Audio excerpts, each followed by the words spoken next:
Hello, my name is Ash, a counselor in training. This is my Relatable study podcast for individuals who need help studying for their NCE, CPCE, and other related counseling exams.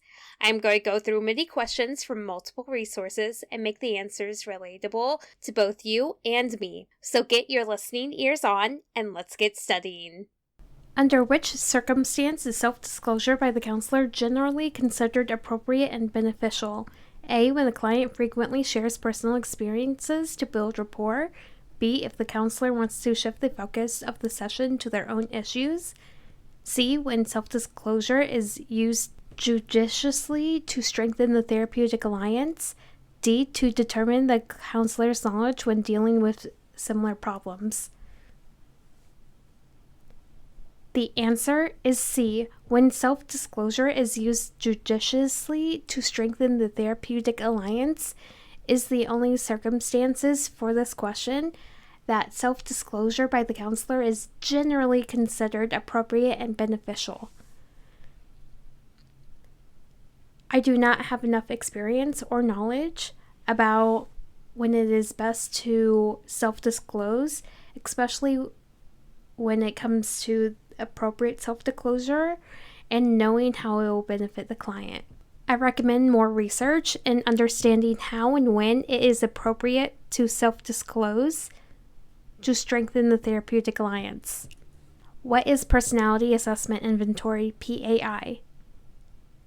Personality Assessment Inventory is a self-reported personality test that measures the personality traits and psychopathology, and it measures to assess psychopathology in a variety of settings, which include high-stakes assessments, for example, employment settings and fitness for duty assessments, and child custody disputes. The only other example that is coming to mind is when individuals listen to the Army, military, or other government service positions. Developmental career theorists view career choice as an ongoing or so-called longitudinal process rather than a single decision made at one point in time. The pioneer theorists in this area who were the first to forsake the matching models were A. Super and Rowe, B. Hapcock and Holland, C. Gainsberg, Axelrad, and Hermana, D. Brill and Borden.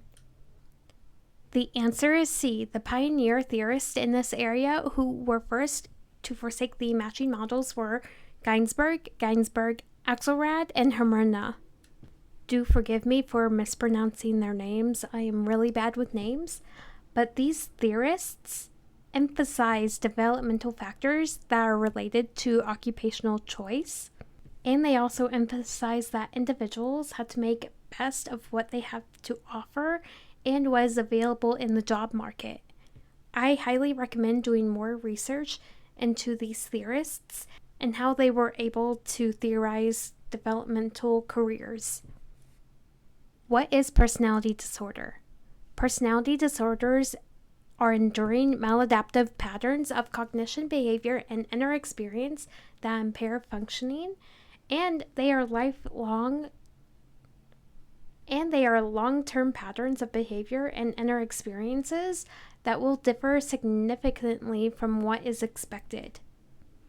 They often have trouble dealing with everyday stresses and problems. I recommend referring to the DSM-5-TR for more information about personality disorders. Which of the following is not an accurate statement about how the standard error of measurement is used? A. Is helpful for the interpretation of the individual test scores. B. It can help determine the range where a test score falls. C. Everyday test that is given has its own unique SEM value. D. Is calculated after the test has been taken and scored. The answer is D. It is not calculated after the test has been taken and scored.